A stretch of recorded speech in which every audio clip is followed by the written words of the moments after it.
Bem, prazer em te conhecer. Prazer também, Alexandre, tudo bem? Tudo certo.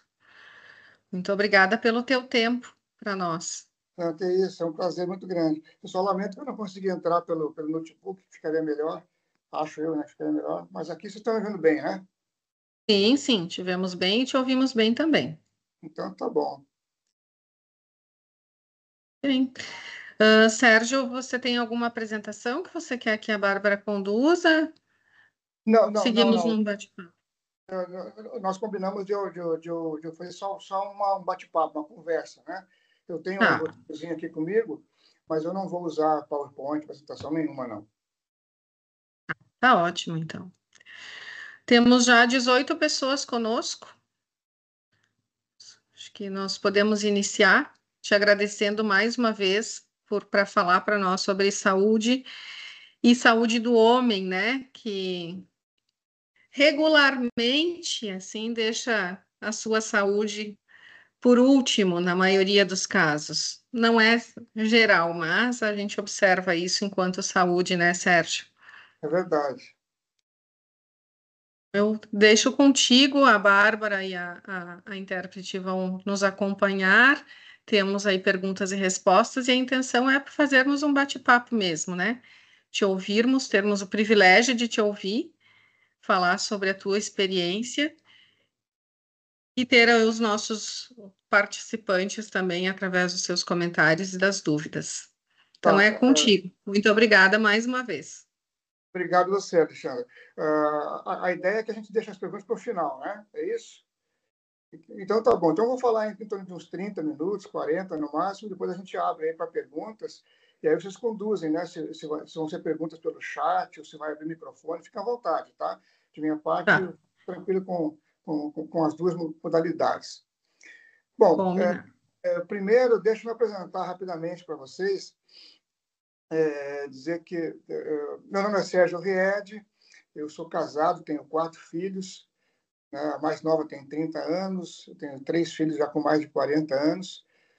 Estou hoje com 68 anos de idade, sou conselheiro de administração da Frasle, né? Então, acho que sou uma pessoa que tem uma convivência, algo em comum com vocês todos. E eu tenho aquilo que hoje em dia se chama de lugar de fala, né?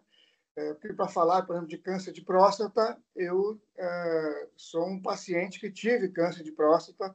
Eu descobri isso em 2019, quando eu tinha 63 anos de idade. E é um susto muito grande, né? Você tem um contato com a noção de finitude, né? De que a morte vai chegar um dia. O que é interessante, né? Todos nós, ainda muito novos, recebemos a notícia, né, de que todos vamos morrer um dia, né? É um certo choque no início, e depois a gente passa a vida com essa informação no cérebro, né? Mas, na prática, a gente vive como se a morte fosse apenas uma possibilidade distante, ou até que ela pudesse não acontecer, né? Até que a gente recebe um choque, né, com uma notícia de uma doença, ou após um acidente inesperado, né? Alguma coisa que nos pega de surpresa, ou então pega de surpresa alguém muito próximo a gente leva um susto, né? Então, no meu caso, não foi diferente. Eu sou um sobrevivente e diria assim que eu sou um exemplo concreto da importância do diagnóstico precoce, né? Especialmente no caso de câncer de próstata. E você tocou num ponto, Alexandra, que é muito importante, que é a questão da saúde integral do homem, né? O Novembro Azul, ele nasceu com foco no câncer de próstata, mas ele é muito mais do que isso, né? Ele é um mês para se pensar na saúde geral do homem, porque nós, homens, realmente somos educados de uma forma que não favorece a demonstração de fragilidade, né? O reconhecimento de que a gente precisa de ajuda e a procurar médicos, né? Vocês, mulheres, especialmente pela questão ginecológica, né, aprendem desde cedo, né, com 13, 14 anos, já procurar um médico e fazem isso regularmente. As mulheres também têm um pouco mais, eu diria, de licença, né, para expor a sua fragilidade, e aí, logicamente, que isso desemboca em outros tipos de preconceitos também, que devem ser combatidos, Mas a mulher ela tem um pouco mais de liberdade para demonstrar sua fragilidade, para procurar médicos. Em caso, por exemplo, de questões de saúde mental, a mulher também, eu acho que se dá mais o direito de expor essa fragilidade, procurar. Então, os homens, em 3 grandes ramos da saúde, né, que é o caso, por exemplo, do câncer de próstata, que afeta com muita frequência os homens, na questão da saúde mental, e também nas questões, né, de expor ou não as suas fragilidades emocionais, a gente é muito mais duro na queda, né, e acaba incorporando doenças que seriam facilmente evitáveis, né?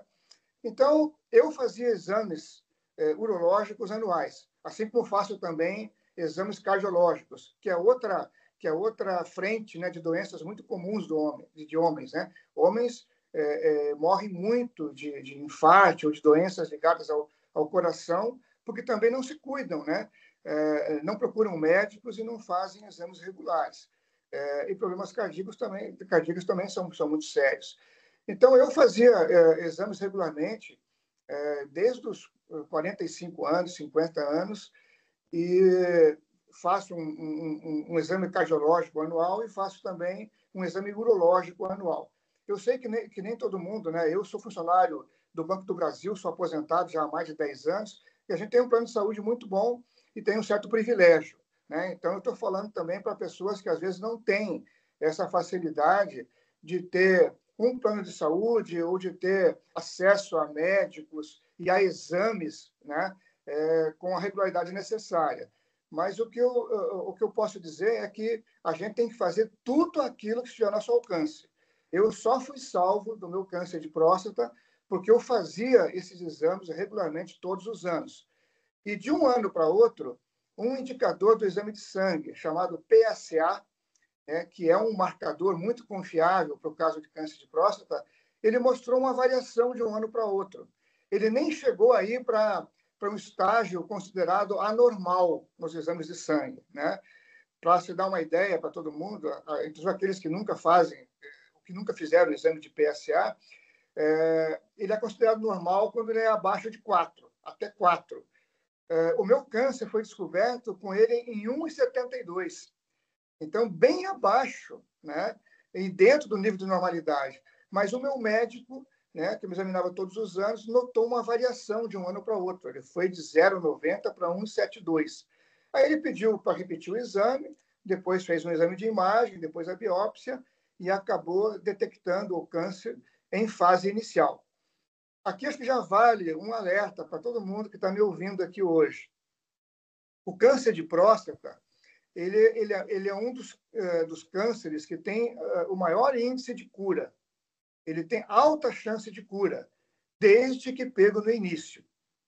E aí é que entra uma questão muito séria. O câncer de próstata não costuma emitir nenhum sintoma no início da doença, né? Todo o sistema urinário pode apresentar algum tipo de sintoma, né? Por exemplo, com dificuldade de urinar, sangue na urina, né? Dificuldade de conter a urina, pessoas que urinam muitas vezes durante a noite. Então, toda a desregulação no sistema urinário pode significar uma doença em alguma outra parte, né, do corpo humano ou na próstata. Quando você tiver algum sintoma desses que eu descrevi, eu digo assim, torça para que seja uma outra doença, como, por exemplo, uma hiperplasia benigna da próstata, que é um aumento da próstata, que, segundo os médicos dizem, todo mundo deverá ter, todos os homens deverão ter ao longo da vida, né? Só não tem quem morre antes de outra causa, né? Senão vai ter um aumento da próstata. E esse aumento pode ser benigno, ele pode não ser uma doença maligna. Ele traz desconfortos, né, desses que eu descrevi, urinários, mas que são tratáveis com alguma facilidade, né, com medicamentos, procedimentos, e não tem muita gravidade, só tem muito desconforto. Agora, esses mesmos sintomas aparecem em caso de câncer avançado. Então, por isso que eu brinco, né? Se você tiver esses sintomas, torça para que seja outra doença. Porque se for sintoma de câncer, infelizmente, é sinal de que o câncer já está avançado, já pode estar em outros órgãos do seu corpo e pode até já ser uma metástase, né? Ou seja, já está na corrente sanguínea, né? E está passando para outras partes do corpo com um certo descontrole. Então, voltando, né, a informação mais importante que eu acho que é dessa conversa com vocês é câncer de próstata é altamente curável, mas a cura completa ela só é possível se a doença for pega no início. E a única forma de você pegar a doença no início é você fazer exames quando não sente nada. Tá? Essa, eu acho que é a informação mais importante de toda a minha fala aqui hoje. Faça exame enquanto não sinta nada, né? Os médicos recomendam que todos os homens devem fazer um controle urinário, do sistema urinário, pelo menos uma vez por ano, a partir dos 50 anos. E quem já teve algum caso na família, especialmente de pai ou irmão, é bom fazer a partir dos 45 anos. E também pessoas negras, porque por razões que ainda não estão completamente elucidadas pela medicina, mas a estatística mostra que as pessoas de pele negra têm uma incidência maior de câncer, então elas requerem um cuidado ainda um pouco mais cedo. Tá? Então, fiquem com essa informação e cuidem da sua saúde, né? Cuidem, né, da próstata, do sistema urinário, mas cuidem também da questão ligada a doenças cardiológicas, né? Cuidar para não ter pressão alta e, se tiver, controlar ela, tomar medicamentos e tudo mais, tentar evitar ter um colesterol muito alto. Então, atividade física ajuda nisso, comer menos comidas gordurosas e assim por diante. Em relação ao meu caso, quando eu tive o diagnóstico, eu levei o susto, tive o contato com a finitude e deu aquele sentido de urgência, né? Eu sou formado também em jornalismo, embora tenha passado 33 anos no Banco do Brasil, e hoje eu sou conselheiro de várias empresas, né? Já tem uns 15 anos que eu tenho essa experiência de conselheiro, tanto fiscal como de administração, em várias empresas grandes aqui no país, como é o caso da Fras-le. Mas aí, com o diagnóstico da doença, e esse sentido de urgência, eu lembrei que eu vinha escrevendo um livro de crônicas há mais de 30 anos e não tinha a disciplina de publicar. E aí me deu um estalo. Eu acho que eu vou escrever, juntar essas crônicas que eu venho escrevendo ao longo dos anos e vou tentar fazer um livro contando a minha experiência com o câncer de próstata. Eu não sabia qual seria o desfecho. Sinceramente, eu não sabia se eu poderia morrer dessa doença em poucos anos ou se eu iria sair numa boa, mas eu decidi compartilhar a minha experiência. Então, eu fui para as redes sociais, comecei a publicar tudo que eu fazia em relação à doença, todos os exames, né, exames pré-operatórios, depois durante a cirurgia, durante a minha internação, que foi curta, depois o pós-operatório, o acompanhamento que eu faço até hoje. Eu escrevi esse livro e em 2020 eu publiquei o livro. Eu já coloquei à disposição aí de vocês todos, eu já mandei para a Bárbara, o livro está à disposição. Inclusive, eu imprimi 1000 exemplares do livro e eu considerei isso um presente que eu me dei, né? Pagar a edição do livro. Eu fui numa editora, paguei a edição, imprimi o livro, 1000 exemplares, e eu resolvi doar toda a renda do livro para uma instituição de combate ao câncer da minha cidade. Para quem não sabe, eu sou gaúcho também, eu sou de Marcelino Ramos, é uma cidade no norte do Rio Grande do Sul, fica pertinho de Erechim. Minha família mora lá ainda. Na época, minha mãe ainda estava viva, né? Ela veio a falecer depois de 2021.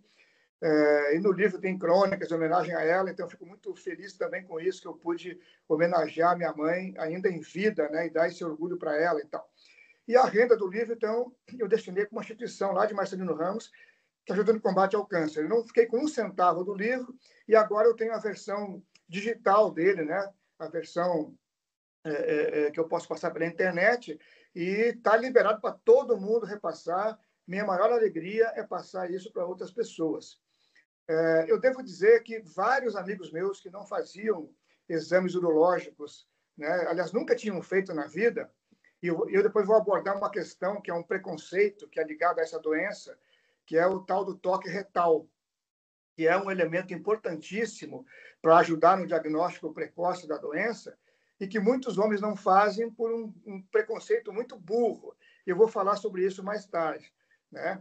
Mas, graças ao meu livro, muitos amigos passaram a fazer exames, e aí, Alexandra, Bárbara e todo o pessoal que está ouvindo a gente aqui, 8 amigos meus, muito próximos, descobriram a doença a partir do incentivo que meu livro deu. E, felizmente, todos esses 8 descobriram a doença no início, fizeram um tratamento e, assim como eu, estão com a doença totalmente controlada, que é o meu caso, né? Os médicos me ensinaram que a gente não pode falar de cura total, né? Porque sempre pode haver uma recidiva, uma volta da doença, mas, no meu caso, não aconteceu, né? Porque pode ter sido pego no início. E esses amigos também pegaram. Então, assim, eu fico muito orgulhoso e feliz que o meu livro já cumpriu a sua missão, né? Que foi ajudar outras pessoas a prolongarem a sua vida. Se a gente não pode fugir da morte, mas a gente pode não colaborar para que ela seja muito rápida, né? E que ela seja prematura, né? Afastando a gente do convívio, né? Com a família, com os filhos, com a esposa, enfim, com todas as pessoas que amam a gente. Eu acho que é importante também, nesse momento, eu não sou médico, não sou especialista, né, em medicina, mas desde que eu publiquei o livro, todos os anos eu sou procurado aqui em Brasília, eu moro em Brasília, né, eu sou procurado por veículos de comunicação no Novembro Azul. Então, eu sou uma figurinha meio carimbada, né, que todo ano eu dou entrevista para a Rede Bandeirantes, a Globo, a Record aqui de Brasília, porque são raras as pessoas que têm a doença e que resolvem falar sobre ela, né?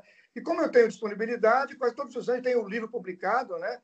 E o meu livro tem um outro detalhe, ele tem um prefácio feito pelo grande escritor Laurentino Gomes, que é um escritor que escreveu vários livros ligados à história do Brasil e que o último lançamento dele foi uma trilogia sobre escravidão, onde ele desvenda tudo que aconteceu no Brasil, né, em relação à escravidão. Laurentino já ganhou o prêmio Jabuti, que é o prêmio mais importante aqui no Brasil, e ele fez o prefácio do meu livro, porque a gente estudou junto jornalismo em Curitiba, no Paraná, lá nos anos 70 ainda, né?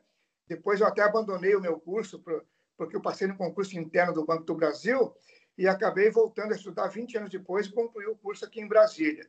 Então, por causa disso, né, as pessoas me chamam e eu falo sempre sobre essa questão do câncer de próstata. E aí, todo programa que eu vou para entrevista, vai um médico junto. Então, eu aprendi muito com os médicos e também leio muito sobre o assunto. E por isso eu selecionei meia dúzia de dados estatísticos sobre o câncer de próstata que eu acho que são importantes para ilustrar essa nossa conversa do ponto de vista médico. Então, vamos lá. Ó. O câncer de próstata é o mais comum entre os homens, depois do câncer de pele. Então, ele é o segundo mais frequente nos homens. No Brasil, o câncer de próstata ele é responsável por 29% dos tumores malignos. Então, quase 30% dos tumores malignos são câncer de próstata. Então, é muito mais comum do que a gente pensa. Um homem morre a cada 38 minutos no Brasil de câncer de próstata. E eu repito que nunca é demais repetir. Morrem porque não fizeram o diagnóstico precoce. E se tivessem feito o diagnóstico em tempo, eles teriam tratado o câncer e teriam resolvido esse problema. Né? Iriam morrer de outra coisa. Mas se morre de câncer de próstata, muitas vezes é porque, por alguma razão, não se conseguiu fazer o diagnóstico precoce. Tá? A idade e fatores familiares são decisivos na doença, como eu expliquei antes. Né? A doença ocorre mais comumente a partir dos 50 anos, ela é mais frequente depois dos 60, mas em homens negros ou naqueles que têm parentes próximos, especialmente pai e irmãos que tiveram a doença, podem ter a doença mais cedo, então tem que começar a fazer o controle também um pouquinho mais cedo. Para o triênio de 2023 a 2025, o Instituto Nacional do Câncer diz que aqui no Brasil são previstos 72 mil novos casos de câncer de próstata, né? E todos eles, né, se fossem pegos precocemente, poderiam ser tratados, mas infelizmente não são, e por isso aquela estatística que eu falei antes: a cada 38 minutos morre um homem de câncer de próstata aqui no Brasil. Tá? Tem que ter aquele cuidado que eu falei, né, com os sintomas, né? Quando tiver qualquer tipo de sintoma, se puder, procure um médico, né? E se for sintomas ligados à questão urinária, torça para que seja decorrente de outras doenças, né? Então, não se apavore. Se você tiver algum problema, né, urinário, ou retenção de urina, ou urinar demais, ou sangue na urina, ou dor para urinar, é alguma doença ligada ao sistema urinário. Mas podem ser doenças benignas, facilmente tratáveis. O importante é procurar um médico o mais cedo que você puder e se cuidar sempre, tá? Quais são os tratamentos para o câncer de próstata? Tem vários deles, tá? Os médicos costumam dizer o seguinte: você olha para a expectativa de vida média do brasileiro, que hoje já está acima dos 75 anos, né? E ela aumenta quanto mais a sua idade, né? Então, quando a gente nasce, a expectativa de vida é uma, porque você pode ter doenças na infância, você pode morrer de traumas, de acidentes, de um monte de coisa. Quando você fica mais velho, uma pessoa de 50 anos, por exemplo, a expectativa de vida que resta para ele é maior do que ele tinha na infância, entendeu? Porque você já passou por muitas fases na vida. Então, hoje, para alguns segmentos da população brasileira, a expectativa de vida já está em 85 anos. Né? Ela vai de 75 a 85. E os médicos costumam olhar o seguinte: se você descobre o câncer de próstata já mais perto dessa idade média da expectativa de vida, tipo, se você tiver menos de 15 anos, né, para a expectativa média de vida, eles costumam não operar. Porque o câncer de próstata ele cresce muito lentamente, né? Então, ele é muito controlável com medicamentos e tal, e um homem pode conviver com esse tipo de câncer por um bom tempo. Então, se a expectativa de vida ela não é tão elevada assim, os médicos, eles, lógico, sempre discutem com o paciente, mas eles também trabalham com a hipótese de não operar, porque a operação ela tem dois riscos de efeitos colaterais, que são bem desagradáveis.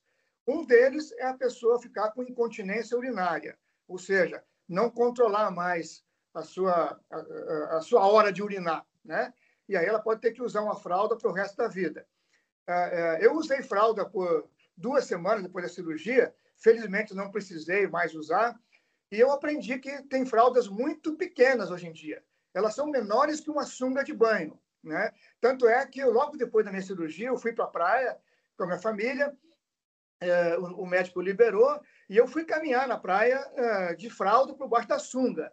E um cunhado meu, que é muito gaiato, muito brincalhão, aí do Rio Grande do Sul, foi andar comigo e até brincou comigo, né? Disse que eu estava fazendo muito sucesso na praia por causa do volume que tinha embaixo da minha sunga, né? E brincou comigo: amanhã, você não tem uma fralda para usar amanhã também, para caminhar na praia aqui, né? Então, estou falando dessa coisa que é engraçada, que eu contei no meu livro, para dizer que se alguém tiver que usar fralda, também não se apavore, porque não atrapalha nada, não atrapalha nem você botar uma sunga para andar na praia, né? Que dirá outras coisas, não aparece para nada. Mas a cirurgia de próstata ela pode ter esse efeito, tá? Da incontinência urinária. E o outro efeito é na potência sexual, pode deixar a pessoa com algum grau de impotência. Hoje em dia, esses dois riscos estão muito diminuídos na cirurgia, especialmente para quem consegue fazer a cirurgia por robótica, né? A cirurgia, quando é feita, ela tem 3 tipos básicos. Pode ser aquela cirurgia comum, que é aberta, né? Você abre o abdômen da pessoa e faz a cirurgia, que é no modo antigo, né? Então, depende muito aí da habilidade do cirurgião, da mão firme dele, né? Para ele não cortar nenhum vasozinho secundário responsável pela continência urinária ou pela potência sexual durante a cirurgia, porque as coisas são muito próximas umas das outras, sabe? Então tem esse risco. Tem também a cirurgia por laparoscopia, que é uma cirurgia, né, que você introduz uma câmera por um buraquinho que é feito no abdômen, e pela outra você coloca as pinças, né, o bisturi e tal, faz a cirurgia. E tem a por robótica, que aí era operada por um robô, né, que foi a que eu fiz. Você faz 5 furos pequenos, né, no seu abdômen, em cada furo entra alguma coisa ali, entra pinça, entra câmera, entra uma série de coisas. Eles fazem aí com um robô que é operado como se fosse um joystick, né? Para quem joga esses jogos eletrônicos pela internet sabe como é que é. Então, o médico ele não toca em você, ele só opera via computador. As câmeras elas têm imagem em 3D, então o médico tem uma visão completa em 3D do interior do seu abdômen. A precisão, né, dos cortes que ele faz é muito rigorosa, é muito tranquila.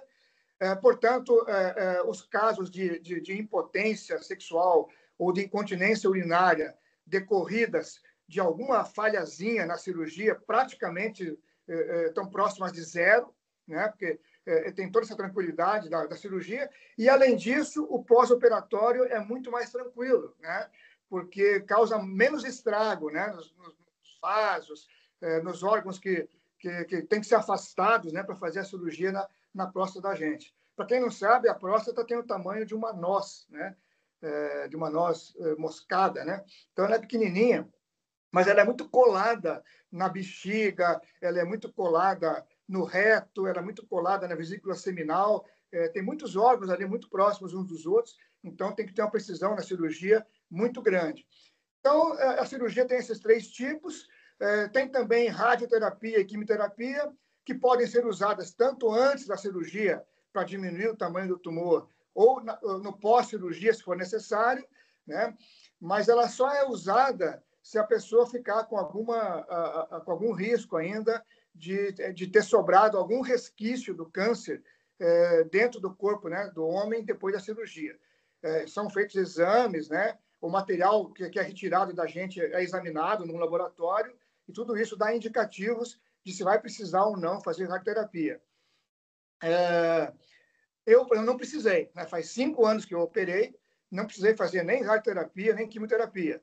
Um amigo meu que operou 1 mês antes do que eu, ele faz o controle com o PSA, como eu faço também, e agora, 6 meses atrás, o PSA dele voltou a aumentar. Então, ele teve que fazer lá 30 sessões de radioterapia e, felizmente, o problema dele foi solucionado. Eles chamam eu falei fisioterapia? Não, radioterapia.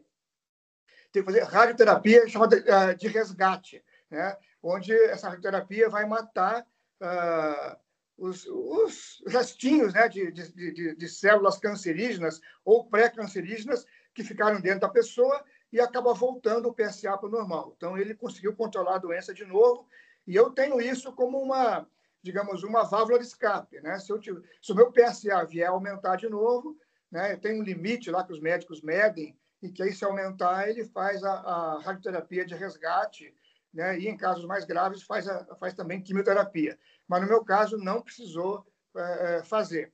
Mas, como eu estava dizendo no início, tem médicos que usam só aquilo que eles chamam de vigilância ativa.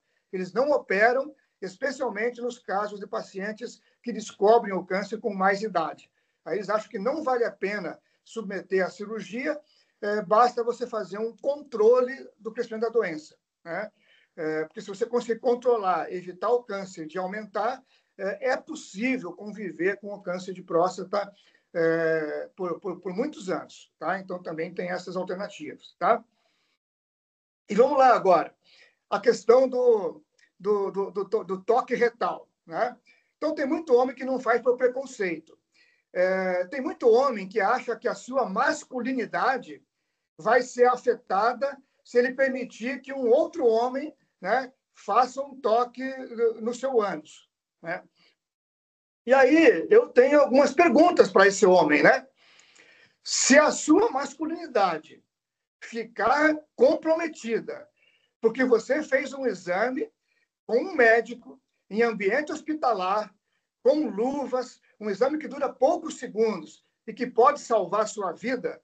Se a sua masculinidade ficar diminuída com isso, a pergunta é: que masculinidade é essa, cara pálida? Né? Que macho é esse que você é?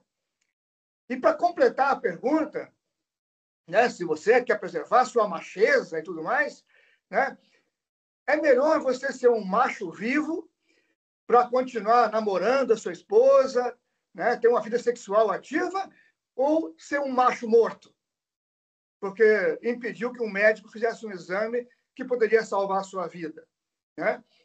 Então, eu acho que são questões que nós, homens, devemos olhar com muito cuidado, né? E com muita profundidade, porque, né, não pode ser, né, que a nossa masculinidade, né, que é inclusive um conceito muito complicado, né? Eu até brinco com alguns amigos e falo assim, olha, ser macho não é nenhum privilégio, porque tem elefante macho, tem anta macho, tem até viado macho, né?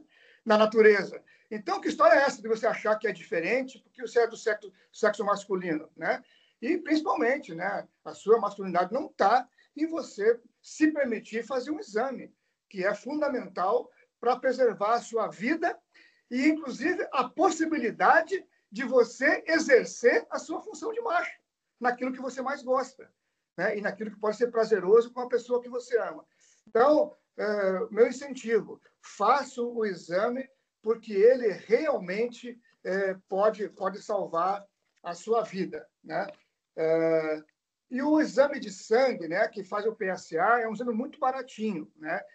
Quem, por acaso, não tiver um plano de saúde que cubra isso, você pode pedir para um médico, um clínico geral que te atenda, para ele fazer uma requisição de exame que tenha também o PSA, né? P de pato, S de Sérgio, né? E o A é mais fácil de falar, PSA,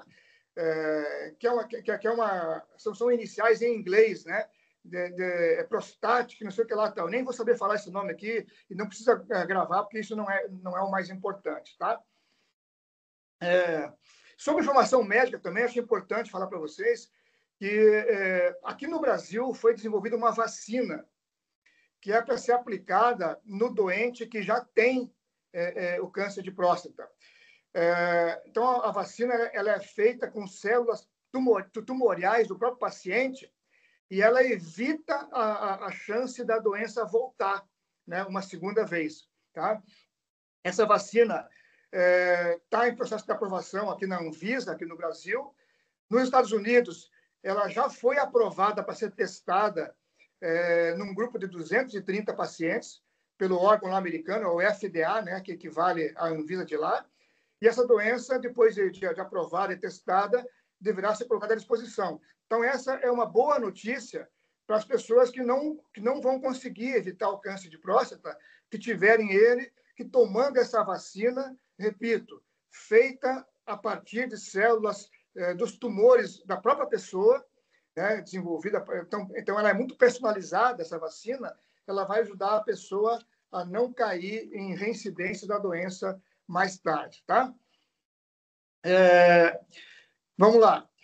No meu livro, você vai encontrar, então, todas as fases do tratamento da doença, desde o diagnóstico até exercícios pré-operatórios, né? Eu uso muito bom humor, tá? O livro inteiro, acho que dá para dar muita risada. Eu não subestimo a doença, mas eu encaro ela de frente, né? Eu tentei dizer, olha, eu vou enfrentar isso com dignidade, eu quero ser útil. Se eu morrer disso, que eu morra com dignidade, com a cabeça levantada, né? E que as pessoas possam perceber que eu fiz alguma coisa de útil, né, para quem vem depois de mim e para os meus amigos, né?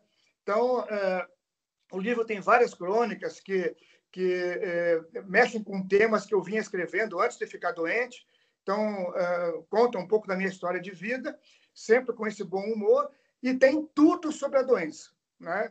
Então, eu também me baseio muito em informações médicas. É um livro que eu posso dizer que tem um aspecto didático também. E como eu disse antes, e volto a destacar porque é importante, pelo menos 8 amigos meus né, tiveram a doença curada no início, porque foram estimulados a fazer exames, descobriram câncer no início e puderam, então, se curar. Tá? Além disso, o livro ele traz temas como terceirização da culpa, a arte de ser infeliz. Né? Eu sempre falo que ser infeliz é uma arte. Né? A gente tem que ser muito competente por ser infeliz. Né? Eu dou um exemplozinho básico. Imagina que um dia você acorda de bom humor, sai de casa dirigindo seu carro, cantando pela rua, e de repente um motorista te dá uma fechadinha, que nem causa acidente. E aí você, na hora, abre o vidro, sai xingando, né? E estraga seu dia completamente por conta dessa fechada que você levou. Quer dizer, você está entregando o domínio, né, do humor que você vai ter para o resto do dia para essa pessoa. Quando você podia controlar, você podia ser dono do seu destino, pelo menos em relação a isso. Né? Tem uma teoria que circula na internet, chamada de teoria 1090.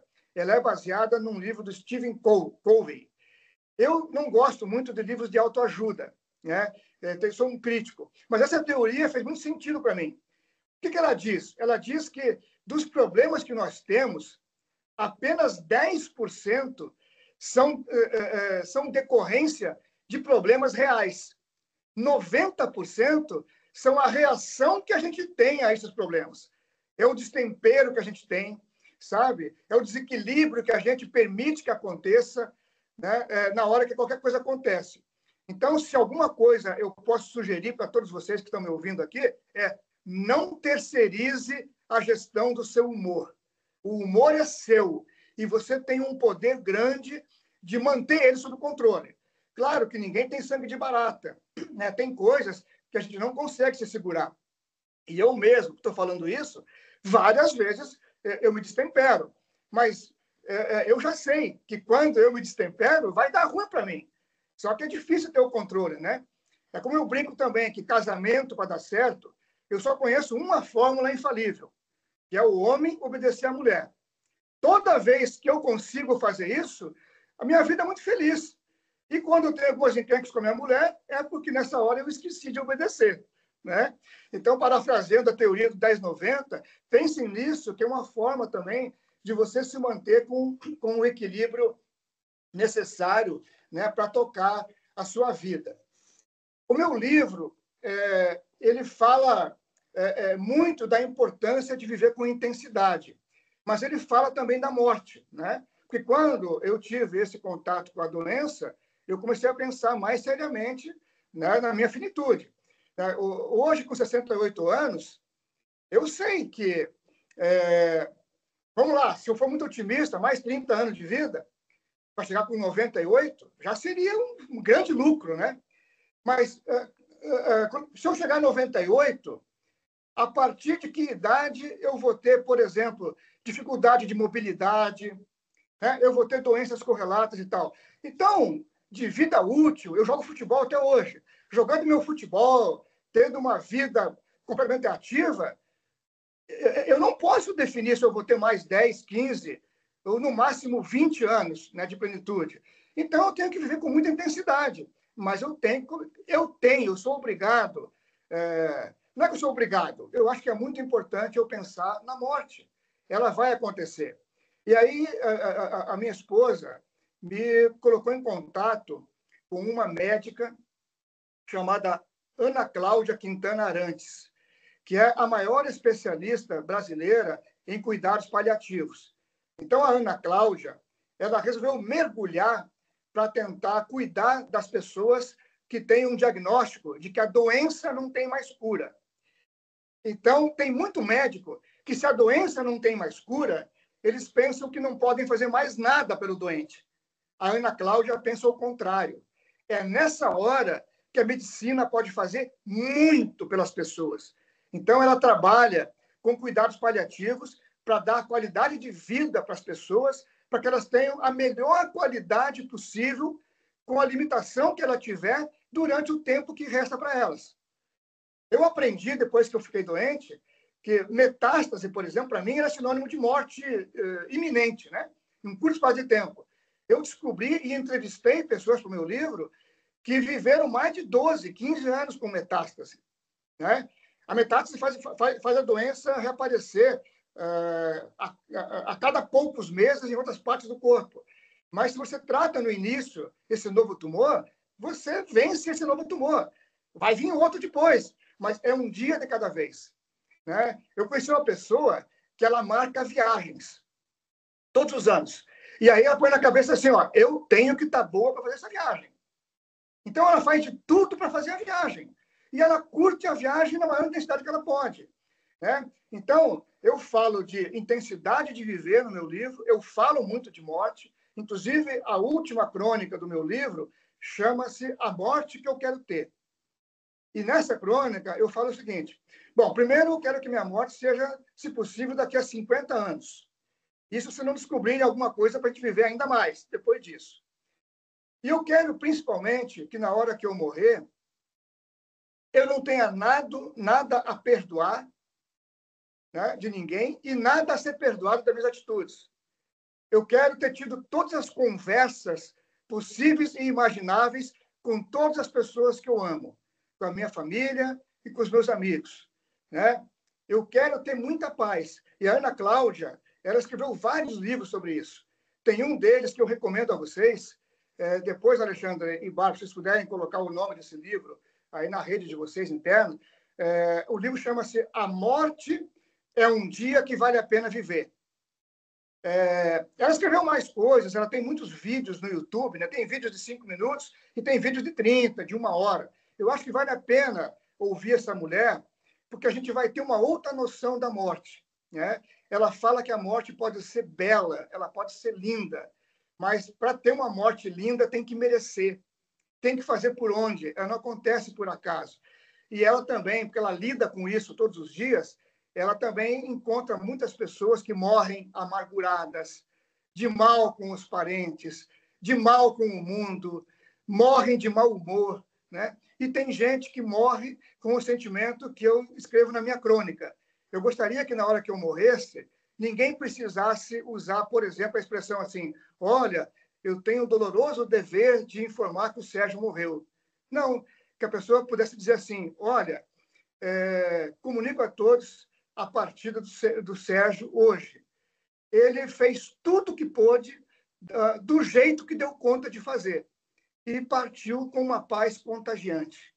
Eu acho que todos nós precisamos falar mais de morte e nos preparar para ter uma morte digna, uma morte que vale a pena. Para isso, se você ficar doente, por favor, não seja aquele doente chato que ninguém gosta de visitar.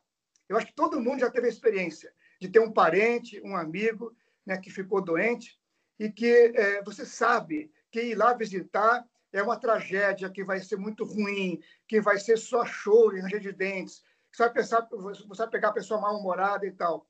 E também você deve ter ouvido histórias, ou até passado pela experiência, de outras pessoas que têm doenças terminais e que você vai visitar e a pessoa está de bom humor, ri de si mesmo, consegue, sabe, trocar carinho com você e assim por diante. Então, se você puder, seja essa pessoa, né? Lute para mudar tudo que pode ser mudado. Lute para curar aquilo que pode ser curado. Mas aceite a sua condição que não puder ser mudado. E tente extrair dela o melhor que você puder. Porque é só isso que a gente pode fazer, né? Com o pingo de vida que nos sobra, a gente tem que tentar viver. Eu uso no meu livro um exemplo que eu acho que é muito eloquente, né? Atletas paralímpicos. Quantos de nós que não pensam assim, se eu perder uma perna num acidente, nunca mais vou ser feliz, né? Porque não vou poder fazer mais nada. Eu vejo os atletas paralímpicos, né?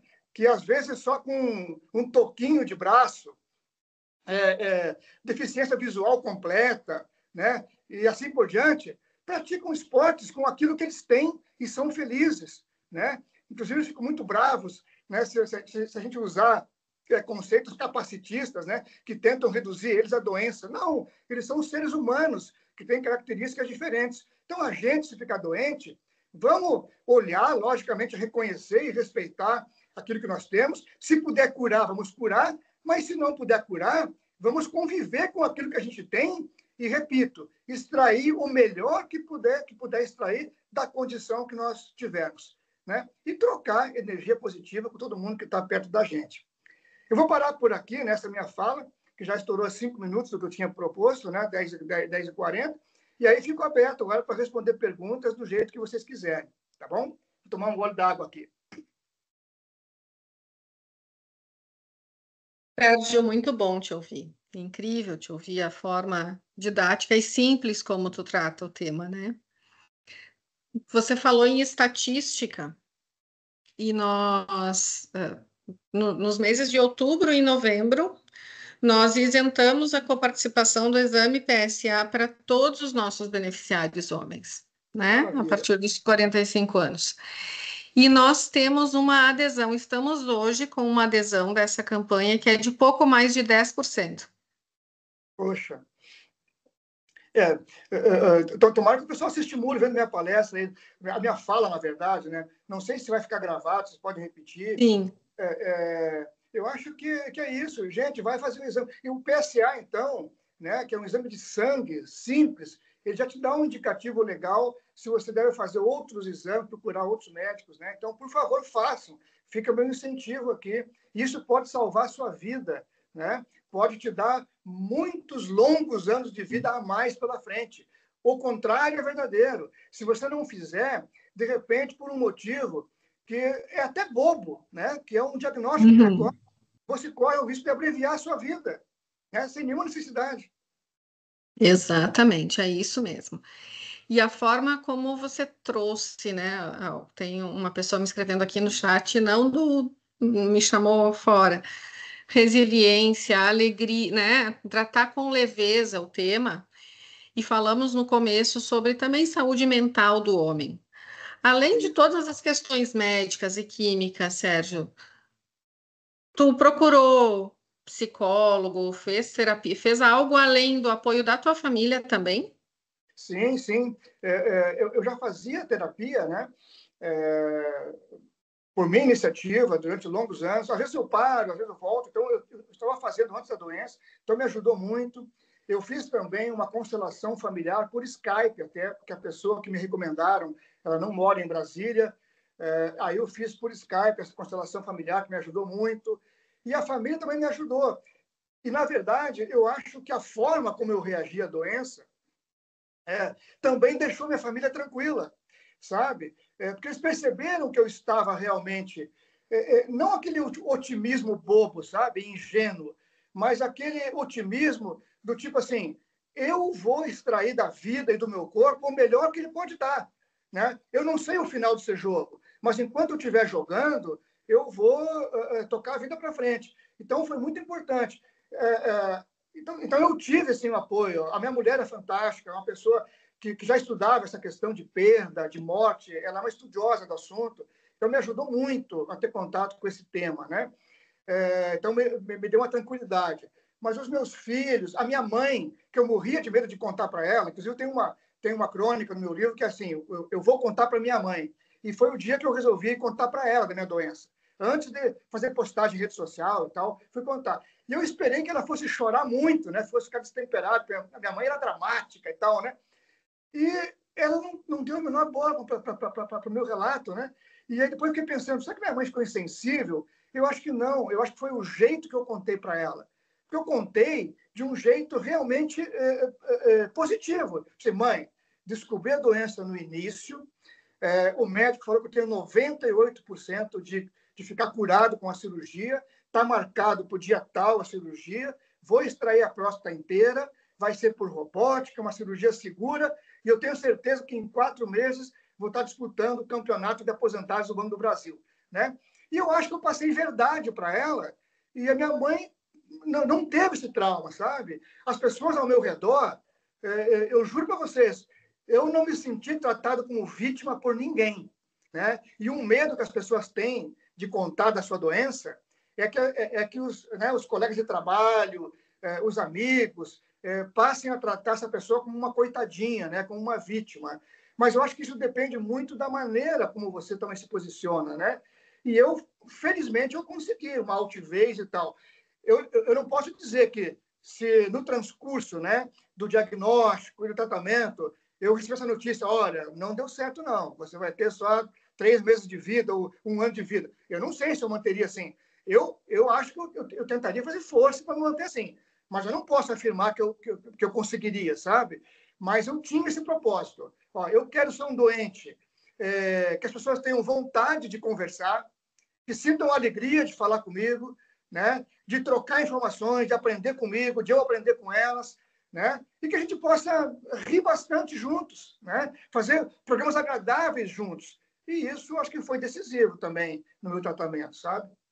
Aliás, os médicos dizem que a maneira como o doente se porta diante da doença, ela tem uma importância que é cientificamente comprovada, né, na eficácia do tratamento. Obviamente que nem todo doente alegre de doença grave vai sobreviver. Alguns morrem. Mas, como diz a Álvaro Quintana Arantes, até para ter uma morte mais gostosa, mais bela, é importante o astral com que você encara isso.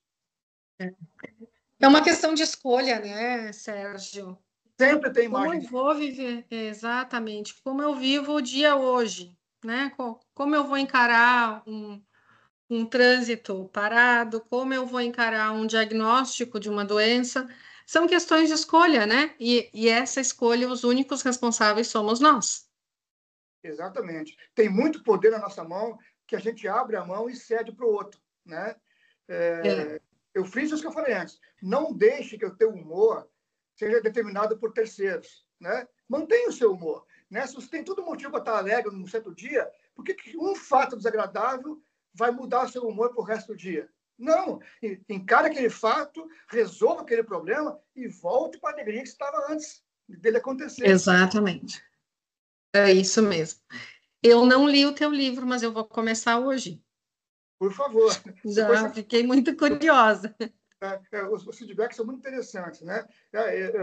Eu trato, tem muita história engraçada, eu não vou repetir aqui igual para vocês, mas, assim, de tudo eu procurei extrair, né, o aspecto mais engraçado. Então, quando eu ia para as consultas, eu ia fazer um teste cardiológico, né, pré-cirúrgico, eu lá na esteira eu pensava na coisa mais engraçada. Eu saía dali, anotava uma coisa engraçada, ia para casa, escrevia uma crônica, né? E, logicamente, que junto eu colocava informações mais concretas, confiáveis, né? Informações médicas sobre aquilo que eu estava fazendo, para não ficar só um livro de oba-oba, né? Um livro onde eu estivesse, digamos, subestimando a doença, né? Esse é outro aspecto, viu, Alexandre? Acho que vale a pena tocar. A palavra câncer, ela já foi sinônimo de morte imediata, né? Ela tem um estigma, né? Ela era muito demonizada. E eu aprendi com vários amigos. Eu tenho uma amiga minha também, colega do Banco do Brasil, que teve um câncer antes do meu, e ela tinha escrito um livro menorzinho, chamado Travessia, e onde ela falava que os pais dela morreram de câncer. Então, ela falou assim, eu preciso escrever sobre o câncer e dizer, eu estou cancerosa, porque eu preciso desdemonizar essa palavra, né? O câncer hoje é uma doença grave, que está cada vez com mais incidência, mas ela é hoje altamente tratável, né? Logicamente, tem alguns tipos de câncer que são mais problemáticos, mas a grande maioria tem tratamento, muitos têm cura, né? Não estou fazendo um oba-oba dizendo que todo câncer tem cura, não estou dizendo isso, mas muitos têm, e especialmente aqueles que são pegos no começo. Para vocês, mulheres, né? Nós precisamos aprender desde cedo que, por exemplo, o câncer de mama, né? É um câncer perigosíssimo, se eu não me engano, é o que mais mata mulheres, né? De todos os cânceres, né? E é um câncer que também ele pode ser combatido com exames simples, como o autotoque, né? Como exames periódicos também. Então, o cuidado precoce, ele permite que, quando a doença possa surgir, se faça um diagnóstico precoce também e trate ela em tempo. Então, vamos nos cuidar, porque eu acho que isso é o mínimo que a gente pode fazer para ter essa máquina, né, quase perfeita, que é o corpo da gente, funcionando da melhor maneira possível. Exatamente, é isso mesmo. Eu poderia ficar aqui até às 5 horas da tarde te ouvindo, Sérgio. Mas eu sei que vocês têm aí, né, questões para resolver.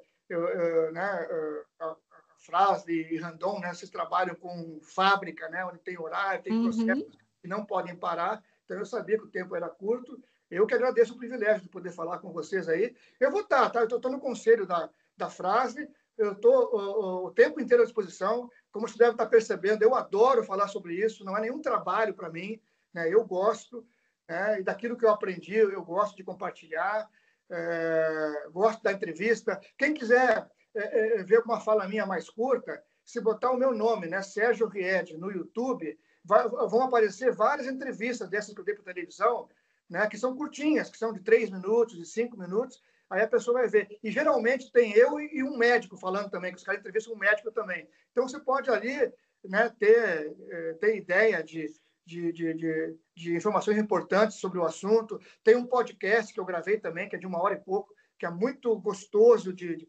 assistir. Os entrevistadores são muito bons também e abordam questões da saúde do homem integral. Então, está no YouTube à disposição. Depois, se vocês quiserem, também eu posso mandar esses links para vocês, mas dá para achar fácil lá. E eu continuo à disposição o tempo inteiro. Se vocês quiserem voltar a falar sobre o assunto em algum momento, ou para um público específico, contem comigo. A gente é colega de trabalho, pelo menos enquanto eu estiver aí no Conselho de Administração da Frasle, né? Então, contem comigo, porque é uma alegria muito grande poder compartilhar essa experiência e ajudar as pessoas naquilo que estiver ao meu alcance. Muito, muito obrigada. Nós vamos publicar o link do livro e vamos buscar todos os vídeos também para compartilhar com todo o nosso público e para reforçar a nossa campanha. Tá ótimo, então. E aí eu te conto se aumentamos o índice ou não, tá? Mas eu tenho certeza que sim. Tá joia, então, Alexandre. Pode falar, Sérgio. Não, eu só queria mais uma vez agradecer, né, a vocês pelo espaço. É uma honra estar falando com vocês aqui e conte sempre comigo, é só isso. Eu agradeço em nome do SSI, de todo o grupo Randon Corp, a tua disponibilidade, o teu tempo. Espero que no ano que vem vamos fazer mais momentos assim, sim, né? Um privilégio te ouvir. Muito, muito obrigada por compartilhar a tua história conosco. Obrigado a vocês, tá? Tenham um bom dia de trabalho aí, boa vida, né? E assim, essa boa vida só vai acontecer se vocês fizerem os cuidados que estão ao alcance de vocês. Aproveitem aí o privilégio, né, de você tirar a coparticipação nos exames de PSA e façam pelo menos esse, né, que já vai dar um bom indicativo para vocês aí. Boa sorte e boa vida a todos. Obrigada, Sérgio. Um grande abraço para ti. Um abraço também. Tchau, tchau.